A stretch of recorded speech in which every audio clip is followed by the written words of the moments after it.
దేవుడు అంటే ఎవరంటే మనకి సంబంధం లేని వ్యక్తులకి ఎవరైతే ముందుకెళ్ళి సాయం చేస్తారో వాడే దేవుడు అంటే. సమయానికి కనిపించి మనకి హెల్ప్ చేసి వెళ్ళిపోతూ ఉంటాడు.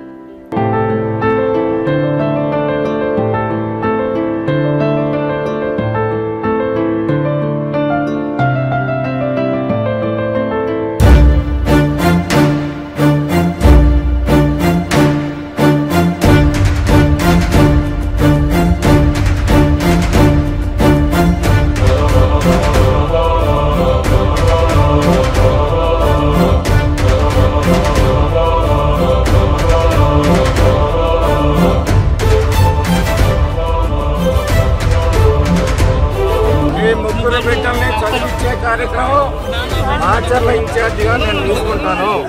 గ్రామాలు వదిలి వెళ్లడం, బోసిపోయిన ఇళ్లు, బీళ్లు పడ్డ భూములు.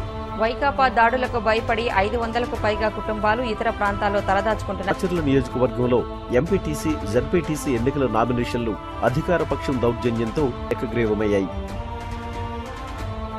మా ఆస్తి ఉంటుందా, ఎవరన్నా కబ్జా చేస్తారా?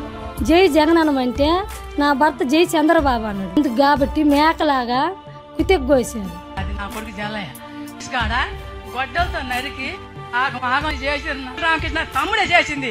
వాడు ఉండి మెంతాల పట్టేసి కాడ కారు పెట్టుకొని ఆగమాగం చేసిండు. నా పిల్లలు ముగ్గురు పిల్లలు, పసి పిల్లలు. మేము ముసలి తగ్గిపోయిన మా వాళ్ళ కాడ ఏం లేదు. ఆస్తుల్ని కూడా పెట్టుకున్నారు.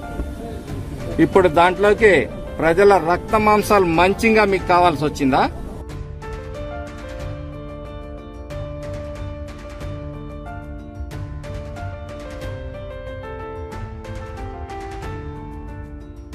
నన్ను కాపాడటం కోసం మీరు పడిన తాపత్రయం కూడా నేను జీవితాంతం మర్చిపోలేను.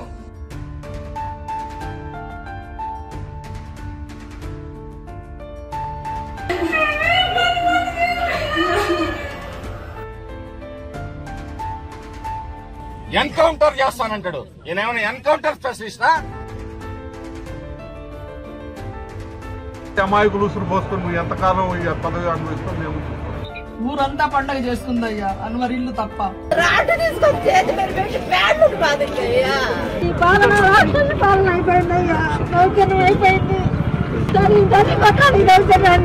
ఈ నియోజకవర్గంలో అభివృద్ధి ఏంటో చూపిస్తాను. ఎవరైతే అరాజకాలు చేస్తున్నారో ఈ అరాజక శక్తుల్ని ఏరి వేస్తాను.